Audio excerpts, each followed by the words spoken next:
When most people think about the Lumbridge Elite Diary, they probably think about one reward: staffless fairy rings. It's one of the nicest quality of life upgrades in the entire game, but I don't think enough people are talking about the requirements behind it. Not because it's difficult, but because it's the only achievement diary requirement that never really stops changing, and the more Old School RuneScape grows, the more unusual that becomes. To complete the Lumbridge Elite Diary, you need a questscape.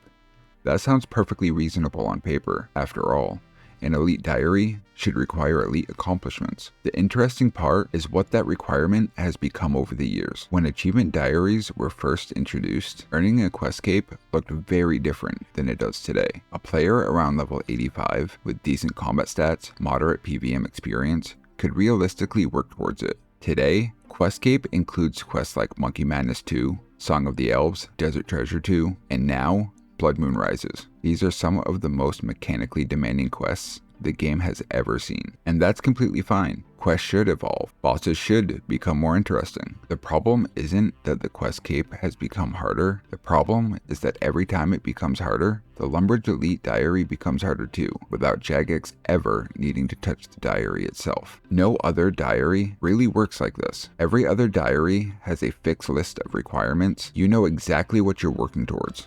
Lumbridge is different. Its difficulty isn't determined by the diary. It's determined by future content that hasn't even existed yet. Imagine Jagex releases a new Firmament Grandmaster quest, or a Zaya Grandmaster quest. None of these have anything to do with Lumbridge. Yet every single one makes the Lumbridge Elite Diary harder. Not because Lumbridge evolved, but because the questscape requirements have evolved. That makes Lumbridge Elite feel less like a regional achievement and more like a moving target. It also creates a strange difference between old and new players.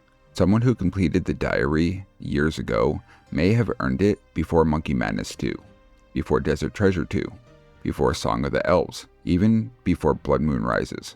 They still have permanent access to staffless fairy rings and Lumbridge ring.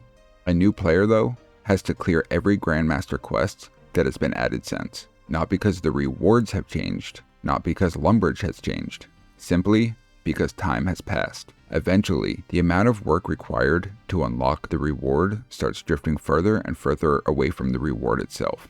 The requirement keeps increasing, while staffless fairy rings stay exactly the same. Achievement diaries have always felt like a permanent milestone. You finish them, and they're done. But Lumbridge Elite is different. Its difficulty is largely determined by future updates that haven't even been designed yet. As Old School RuneScape continues to grow, that means the finish line keeps moving further and further away for every new player who starts their journey. Now, I'm not saying questscape should become easier, and I'm definitely not saying Grandmaster quests should stop getting harder. Those are two completely separate discussions. What I'm questioning is whether the questscape is still the right requirement for the Lumbridge Elite Diary. Maybe the requirement should instead be based off quest points. Let's say maybe 300 quest points, or whatever number Jagex feels represents an elite level of quest progression. That way, the requirement could grow over time, just not indefinitely. Or maybe the questscape task could be replaced with another difficult challenge that's connected to Lumbridge itself. After all, the only reason why the questscape is tied to Lumbridge in the first place is because you buy it in Draenor. That's it.